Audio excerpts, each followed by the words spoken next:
സുഹൃത്തുക്കളെ, ശബരിമലക്കാലത്ത് എങ്ങാണ്ട് കണ്ടതാണ് ഈ വിഷകലയെ. ഏറെ കാലമായിട്ട് കാണാനില്ല. ഈ ആയ്മ എവിടെ പോയി കിടക്കുന്ന കാലിക സമയത്താണ് ഇതാ വന്നിരിക്കുന്ന നമ്മുടെ മുമ്പിലേക്ക്.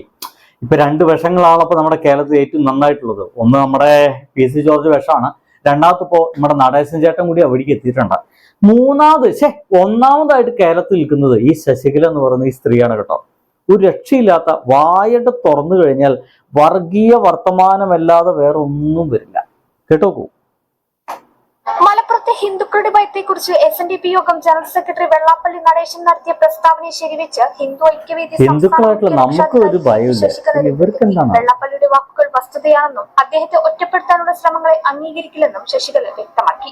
1921 മലബാർ കലാപം അതിജീവിച്ചവർ വ്യക്തിപരമായ പ്രശ്നങ്ങളെ കുറിച്ച് പറഞ്ഞിട്ടില്ല. സ്വത്തുക്കളിൽ വലിയ അന്തരമുണ്ടായിരുന്നെന്നും ഹിന്ദുക്കളുടെ സാമൂഹികാവസ്ഥ പഠിക്കാൻ കമ്മീഷനെ നിയമിക്കണമെന്നും ശശികല ചൂണ്ടിക്കാട്ടി. ലീഗ് വിദ്യാഭ്യാസ വകുപ്പ് കൈകാര്യം ചെയ്ത കാലത്ത് വിദ്യാഭ്യാസ സ്ഥാപനങ്ങൾ അനുവദിക്കുന്നതിൽ പോലും പക്ഷാഭേദമുണ്ടായിരുന്നു. ഇവരൊക്കെ അധികാരത്തിൽ വന്നുള്ള ഒരു അവസ്ഥ ആലോചിക്കുക. ഇപ്പൊ ഇവര് ആവശ്യപ്പെടുന്ന എന്താ വെച്ച് കഴിഞ്ഞാല് ഹിന്ദുക്കൾ അവസ്ഥ പരിശോധിക്കാൻ വേണ്ടി ഒരു കമ്മീഷനെ നിയമിക്കണം എന്നുള്ളതാണ്. കുറച്ചു കഴിഞ്ഞാൽ നമ്മുടെ നാട്ടില് ഇങ്ങനെ മതപരമായിട്ടൊക്കെ നിൽക്കുകയാണെങ്കിൽ മുസ്ലിങ്ങൾ അവസ്ഥ പഠിക്കാൻ വേണ്ടി ഒരു കമ്മീഷൻ നിയമിക്കുക. ഇനി അതും കഴിഞ്ഞിട്ട് ഇനി കുറച്ചു കഴിഞ്ഞാൽ ക്രിസ്ത്യൻസിന്റെ അവസ്ഥ മനസ്സിലാക്കാൻ വേണ്ടി ഒരു കമ്മീഷൻ നിയമിക്കുക. ഞാനിതിന്റെ ഒരു അവസ്ഥ പറയട്ടെ. ഇവരൊക്കെ അധികാരത്തിൽ കൃത്യമായിട്ട് കേരളത്തിലൊക്കെ വന്നു കഴിഞ്ഞാൽ ഉണ്ടാവുന്ന സാധ്യതകളെ കുറിച്ച് പറയുകയാണ്. അതും കഴിഞ്ഞ പിന്നെ നായന്മാരുടെ അവസ്ഥ, നമ്പൂരിമാരുടെ അവസ്ഥ, മനസ്സിലായില്ലേ? ഇങ്ങനെ കാര്യങ്ങളൊക്കെ കൈവിട്ടു പോകും. അങ്ങനെ കൃത്യമായിട്ടും നമ്മുടെ സമൂഹത്തെ ഹിന്ദുക്കളെന്നും മുസ്ലിങ്ങളെന്നും ക്രിസ്ത്യൻസ് എന്നും വേർതിരിച്ചു വെക്കുക. ഇവർ തമ്മിൽ ഒരിക്കലും ഇടകലർന്ന് ജീവിക്കാനുള്ള ഒരു സാധ്യത പോലും ഉണ്ടാവാതിരിക്കുക. ഇവരെല്ലായ്പ്പോഴും എതിർത്തുകൊണ്ടേയിരിക്കുക.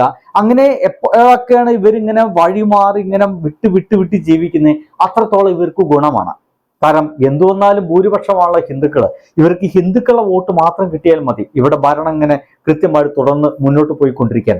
അങ്ങനെയാണ്. അതുകൊണ്ടാണ് ഇവർ കൃത്യമായിട്ടും ഇവര് കമ്മ്യൂണിസ്റ്റുകാരെ തന്നെ പറയുക ഹിന്ദു കമ്മ്യൂണിസ്റ്റുകാരെന്നും മുസ്ലിം കമ്മ്യൂണിസ്റ്റുകാരെന്നാണ്. എത്ര വൃത്തികേടായിട്ടാണ് ഇവര് ഈ തരംതിരിവൊക്കെ നടത്തുന്നതെന്നുള്ളതാണ്. ശബരിമല കാലത്താണ് ഈ വിഷകല എന്ന് പറഞ്ഞ ശശികലയുടെ ഏറ്റവും വൃത്തികെട്ട വേർഷൻസ് ഒക്കെ നമ്മൾ കേട്ടിട്ടുള്ളത്. ഈവൻ ഭണ്ഡാരത്തിലെ പൈസ, അതായത് നമ്മുടെ ഈ ദേവസ്വം ബോർഡിലേക്കൊക്കെ വന്നു വീഴുന്ന ഈ കാണിക്കായിട്ട് മറ്റു വരുന്ന പൈസ മുഴുവൻ ഗവൺമെന്റ് എടുത്തു കൊണ്ടുപോകുന്നു എന്ന് പറയുന്ന പച്ച നുണ കേരളത്തിൽ പ്രചരിപ്പിക്കുകയും എല്ലായിടത്തും നടന്ന് സംസാരിക്കുകയും അത് ഒരുപാട് ആളുകൾ വിശ്വസിക്കുകയും ചെയ്യുന്ന ആളുകളായിരുന്നു. എന്തായാലും അതിനെ അത്രയൊന്നും ആ ഒരു വിശ്വാസത്തെ തടയിടാൻ നമുക്കൊന്നും സാധിച്ചില്ലെന്ന് പറയാം. എത്ര പറഞ്ഞാലും അവർ വിശ്വസിക്കില്ല എന്നുള്ളതുകൊണ്ടാണ് ഞാൻ അതിനെക്കുറിച്ചൊക്കെ ഇതൊന്നും അങ്ങനെയല്ല എന്നൊക്കെ പറഞ്ഞ് വീഡിയോ ഇട്ടിരുന്നു. പക്ഷെ അതും എത്ര പേര് വിശ്വസിക്കുന്നുള്ള കാര്യത്തിൽ വലിയ സംശയമാണ്. അത്രത്തോളം ഇവരെ പ്രസംഗം ചില ആളുകളൊക്കെ സ്വാധീനിക്കപ്പെട്ടിട്ടുണ്ട്.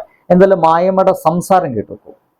ശ്രീ വെള്ളാപ്പള്ളി നടേശൻ സാറ് ചില യാഥാർത്ഥ്യങ്ങൾ തുറന്നു പറഞ്ഞതുമായി ബന്ധപ്പെട്ട് അദ്ദേഹത്തെ ഒറ്റപ്പെടുത്തി ആക്രമിക്കാൻ അനുവദിക്കില്ല എന്ന ഹിന്ദു ഐക്യവേദിയുടെ തീരുമാനപ്രകാരമാണ് ഞങ്ങൾ ഇന്ന് ഇവിടെ ഈ പത്രസമ്മേളനത്തിന് എത്തിയിരിക്കുന്നത്. ഹൈന്ദവ സമൂഹത്തിന്റെ അവിഭാജ്യമായ ഭാഗമായ SNDP, അതിന്റെ ആരാധ്യനായ നേതാവ് സത്യം പറഞ്ഞതിന്റെ പേരിൽ ആരും ക്രൂശിക്കപ്പെടാൻ പാടില്ല എന്നതുകൊണ്ടാണ് ശക്തമായ പിന്തുണയുമായി ഹിന്ദു ഐക്യവേദി ഇന്ന് ഇവിടെ മാധ്യമ സുഹൃത്തുക്കൾക്ക് മുന്നിൽ എത്തിയിരിക്കുന്നത്. എന്താണ് അദ്ദേഹം പറഞ്ഞ സത്യം? മലപ്പുറം എന്ന് പറഞ്ഞ ജില്ലയിലാണ് എൻ്റെ പൊന്നു സുഹൃത്തുക്കളെ ഞാൻ താമസിക്കുന്നത്. മലപ്പുറം എന്ന് പറഞ്ഞ ജില്ലയില്, അതും മുസ്ലിങ്ങൾ ഏറ്റവും കൂടുതൽ താമസിക്കുന്ന പൊന്നാനി പ്രദേശത്ത്, ഇവിടെയാണ് ഞാൻ താമസിക്കുന്നത്. അങ്ങനെ തന്നെ പറയാലോ. ഇവിടെ മതം മാറ്റത്തിനൊക്കെ സഹായകരമായിട്ടുള്ള മുസ്ലിങ്ങൾ ഒരു മതം മാറ്റ സ്ഥലം പോലും ഇവിടെയുണ്ട്. മൗനത്തുൽ ഇസ്ലാം എന്നൊക്കെ പറയും. അതൊക്കെ എൻ്റെ നാട്ടിലാണ്. ഇവിടെയാണ് ഞാൻ നിന്നുകൊണ്ട് ഈ ഒരു പ്രസംഗം പ്രസംഗിച്ചുകൊണ്ടിരിക്കുന്നത്. ഇവിടുന്ന് എൻ്റെ ചാനൽ നോക്കിക്കഴിഞ്ഞാൽ മുസ്ലിങ്ങളെ വിമർശിക്കേണ്ടടുത്ത് വൃത്തിയായിട്ട് വിമർശിക്കുകയും അവർ നല്ലത് ചെയ്തിട്ടുണ്ടെങ്കിൽ വളരെ ഭംഗിയായിട്ട് ഞാൻ അവരെ പ്രോത്സാഹിപ്പിക്കുകയും ചെയ്തിട്ടുണ്ട്. അത് നേരെ തിരിച്ച് ഇങ്ങോട്ടും ഒരു തരത്തിലും ഒരു മതവുമായിട്ട് ചേർന്ന് ജീവിക്കാൻ ആഗ്രഹിക്കുന്ന ഒരു വ്യക്തിയൊന്നല്ല. കൃത്യമായിട്ടും ഇത്തരത്തിലുള്ള എല്ലാ പുഴുക്കുത്തുകളെയും നന്നായിട്ട് വിമർശിക്കാനുള്ള എല്ലാ ശ്രമവും ഞാൻ നടത്താറുണ്ട്. ഇവർ പറയുന്നത് വെള്ളാപ്പള്ളി നടേശൻ പറഞ്ഞ യാഥാർത്ഥ്യം എന്നാണ്. വെള്ളാപ്പള്ളി നടേശൻ പറഞ്ഞത് ഹിന്ദുക്കളായിട്ടുള്ള ആളുകൾക്ക് ഈ ഒരു മലപ്പുറം ജില്ലയിൽ നേരമ്പലും ജീവിക്കാൻ കഴിയുന്നില്ല. ഈ ഒരു മലപ്പുറം പ്രദേശം എന്ന് പറയുന്നത് ഏത് ഭീകരമായിട്ടുള്ള പ്രദേശമാണ്. ഒരു പ്രത്യേക ആളുകൾ എന്ന് വെച്ച് മുസ്ലിങ്ങളെ പ്രദേശമാണ്. ഇവിടെ സ്വതന്ത്രമായിട്ട് ഒരു അഭിപ്രായം പറയാനോ എന്തിനേറെ ഒന്ന് ശ്വാസം എടുക്കാൻ പോലും ഹിന്ദുക്കൾക്ക് സാധിക്കുന്നില്ല എന്നാണ് പറയുന്നത്. ആരാ? നമ്മുടെ വെള്ളാപ്പള്ളി നടേശൻ. എൻ്റെ പൊന്ന് വെള്ളാപ്പള്ളി നടേശൻ സാറേ, മലപ്പുറം എന്ന് പറയുന്നത് സ്നേഹിച്ചാൽ ചങ്ക് പറച്ചു കൊടുക്കുന്ന ആൾക്കാരുടെ പ്രദേശമാണ്. സ്നേഹിച്ചാൽ ഇനി അതിന്റെ നേരെ വിപരീതമാണെങ്കിൽ നേരമ്പൽ നല്ല വട കിട്ടുകയും ചെയ്യും. അത് വേറെ കാര്യം. അത്രത്തോളം സ്നേഹമുള്ള ആളുകളാണ് ഈ മലപ്പുറത്ത് ദേശക്കാരൻ. അപ്പൊ ഏത് ആഘോഷമായിക്കോട്ടെ സൗഹൃദങ്ങൾ പങ്കിട ഒരു മടിയും കാണിക്കാത്ത ആളുകളാണ്. ചില പുഴുക്കുത്തുകളൊക്കെ ഉണ്ട്, യാഥാർത്ഥ്യമാണ്. ഇപ്പോഴും നമ്മുടെ മലപ്പുറം പ്രദേശത്ത് ചില പുഴുക്കുത്തുകൾ, വല്ല പെരുന്നാളൊക്കെ വരുന്ന സമയത്ത് അവരെങ്ങോട്ട് വിളിക്കാൻ പാടില്ല, ഓണത്തിന് അങ്ങോട്ട് പോകാൻ പാടില്ല എന്ന് പറയുന്ന ബ്ലഡി ഫൂൾസുകളൊക്കെ, അത്തരത്തിലുള്ള ഉസ്താദുക്കളൊക്കെ ഇപ്പോഴും നമ്മുടെ നാട്ടിലുണ്ട്. അത്തരം ആളുകൾക്കൊക്കെ അതിന് മാത്രം വിലയാണ് ഈ മലപ്പുറം ജില്ലക്കാർ കൊടുക്കാറുള്ളത്.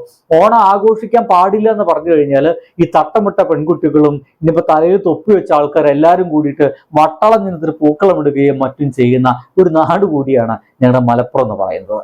അത്രയേറെ, എന്തിനേറെ ഒരു ക്രിസ്മസ് വരുമ്പോൾ ഇവിടുത്തെ ഹിന്ദു ഭവനങ്ങളിലും ഇവിടുത്തെ മുസ്ലിം ഭവനങ്ങളും മുഴുവൻ നക്ഷത്രം പോലും തൂക്കിക്കളയും. എന്തിനേറെ ഈ പുൽക്കൂട് അടക്കം ഒരു പക്ഷേ മുസ്ലിം ഭവനത്തിൽ ഹിന്ദു ഭവനത്തിൽ അടക്കം കാണാൻ സാധിക്കും. ഇത്തരത്തിലുള്ള ഒരു വിവേചനങ്ങളും ആരും കാണിക്കാറില്ല എന്നതാണ്. അങ്ങനെയുള്ള ഒരു നാട്ടിൽ വന്നുകൊണ്ടാണ് ഈ നാട്ടിൽ ഹിന്ദുക്കൾക്ക് ശ്വാസം എടുക്കാൻ പ്രയാസമുണ്ടെന്ന് പറയുന്ന വൃത്തികെട്ട വർത്തമാനങ്ങളൊക്കെ, മലം വർത്തമാനങ്ങളൊക്കെ, ചാണക വർത്തമാനങ്ങളൊക്കെ വെള്ളപ്പടി നടേശനപ്പുള്ള ആളുകളൊക്കെ പറയുന്നത്. അതുകൊണ്ട് തന്നെ അത്തരം വാക്കുകൾ ശക്തമായിട്ട് ഞങ്ങളടക്കമുള്ള സോഷ്യൽ മീഡിയ അടക്കമുള്ള ആളുകളൊക്കെ വിമർശിച്ചെന്നിരിക്കും. അതിൽ നിങ്ങളെപ്പോലുള്ള ആളുകൾ, അതും വിഷം മാത്രം തുപ്പിക്കൊണ്ടിരിക്കുന്ന നിങ്ങളെപ്പോലുള്ള ആളുകൾ വന്ന് തടയിടാമെന്ന് വിചാരിച്ചു കഴിഞ്ഞാൽ നടക്കില്ല. എതിർക്കേണ്ടത് ഞങ്ങൾ എതിർക്കുക തന്നെ ചെയ്യും. എന്തായാലും സുഹൃത്തുക്കളെ, ബാക്കി കേട്ടോക്കൂ. യാഥാർത്ഥ്യത്തിലേക്ക് ചർച്ച പോകാതിരിക്കാൻ പുകമറ സൃഷ്ടിച്ച് എതിർക്കുകയാണ്. വിവേചനമുണ്ട് എന്നത് യാഥാർത്ഥ്യമാണെന്നും ശശികല പറഞ്ഞു. വാര്യംകുന്നത്ത് കുഞ്ഞഹമ്മദ് ഹാജിക്ക് സ്മാരകം നിർമ്മിക്കാൻ ഫണ്ട് അനുവദിക്കുമ്പോഴും കേളപ്പന് വേണ്ടി ഒരു സ്മാരകം നിർമ്മിക്കാൻ ശ്രമം നടക്കുന്നില്ലെന്നും ഇത് വരാതിരിക്കാൻ KT ജലീൽ അടക്കമുള്ളവർ ഇടപെടുന്നതായും ശശികല ആരോപിച്ചു. ഇന്ത്യൻ ഭരണഘടന എവിടെയും മതസംവരണം പറഞ്ഞിട്ടില്ല, എന്നാൽ മുസ്ലിം സമൂഹം ഇരട്ട സംവരണം അനുഭവിക്കുന്നുണ്ടെന്നും ശശികല ആരോപിച്ചു. കേരള മലപ്പുറം. എങ്ങനെയുണ്ട്? എങ്ങനെയെങ്കിലും മതസൗഹാർദ്ദം നശിപ്പിച്ച് നാറാണക്കല്ല് പിടിപ്പിക്കാനുള്ള എല്ലാ ശ്രമങ്ങളും ഇത്തരം ആളുകളൊക്കെ ശ്രമിക്കും. ഇത്തരം ആളുകൾ ഇങ്ങനെ ശ്രമിക്കുമ്പോൾ അത്രയേറെ ഇവിടെ മതസൗഹാർദ്ദത്തിന് വേണ്ടിയിട്ടും മതങ്ങൾ തമ്മിൽ ഒരു പ്രശ്നവും ഇല്ലാതിരിക്കാൻ വേണ്ടിയിട്ടും മനുഷ്യ സ്നേഹത്തിന് വേണ്ടിയിട്ടൊക്കെ ശ്രമിക്കുക എന്നുള്ളതാണ്. അത് മലപ്പുറം ജില്ലക്കാരോട് പ്രത്യേകം പറയേണ്ട കാര്യമൊന്നുമില്ല. ഇവന്മാരൊക്കെ ഉള്ളിൽ, മലപ്പുറം ജില്ലക്കാരുടെ ഉള്ളിൽ അത് ഉണ്ട് എന്നുള്ളതാണ്. അതുകൊണ്ട് അവരത് പറഞ്ഞു പഠിപ്പിക്കാൻ വരണ്ട. അങ്ങനെ വല്ല വർത്തമാനം പറയുന്നു കഴിഞ്ഞാൽ അത് ശശികലയാണെന്നോ അത് വെള്ളപ്പള്ളി നടേശനാണെന്നോ മലപ്പുറത്തെ ജനങ്ങൾ ചിലപ്പോൾ നോക്കിയെന്ന് വരില്ല. മനസ്സിലായോ? ബൈ. മലപ്പുറം ജില്ലയെക്കുറിച്ച് ഭയങ്കര സംശയമുള്ള ആൾക്കാര് ഞാനിപ്പോൾ കാണിച്ചു തരാൻ പോകുന്നത് വേറൊരു BJP-കാരന്റെ ശബ്ദമാണ്, അദ്ദേഹത്തിന്റെ വീഡിയോ ആണ്. ഒന്ന് കണ്ടോക്കൂ.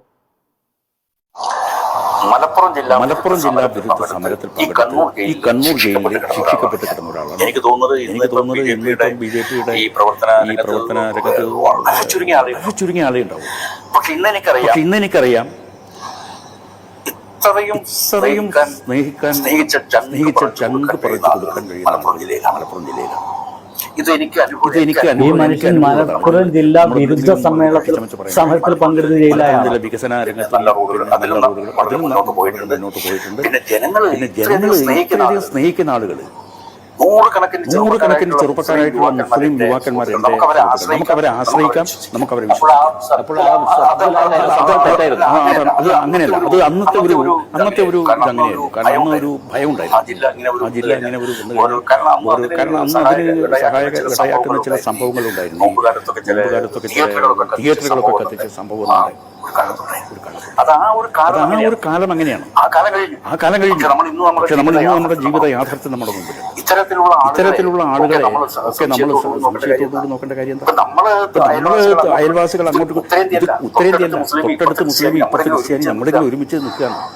പെരുന്നാൾ വരുമ്പോഴും ഓണം വരുമ്പോഴും പിന്നെ ക്രിസ്മസ് വരുമ്പോഴും ഒക്കെ ഭക്ഷണ സാധനങ്ങളൊക്കെ അങ്ങോട്ടും ഇങ്ങോട്ടും കൈമാറുകയും സ്നേഹിക്കുകയും ചെയ്യുന്ന ഒരു സമൂഹമാണ് നമ്മുടെ കേരള സമൂഹം. ആ കേരള സമൂഹത്തിന്റെ വ്യവസ്ഥ, സുന്ദരമായ വ്യവസ്ഥ, അതിന് പോറലേൽപ്പിക്കുന്ന ഏത് സിദ്ധാന്തം ആര് കൊണ്ടുവന്നവർ പരാജയപ്പെടുകയേ ഉള്ളൂ. എങ്ങനെയുണ്ട്?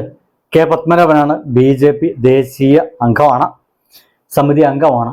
ഇതിൽ കൂടുതൽ വേറെ തെളിവുകളൊന്നും മലപ്പുറം ജില്ലയെ പറ്റിയിട്ട് പറഞ്ഞു തരാൻ എനിക്കില്ല. കാരണം സംഘികളാണുള്ളത് കേൾക്കേണ്ടത്, അവർക്ക് വേണ്ടിയിട്ടാണ്. ബൈ.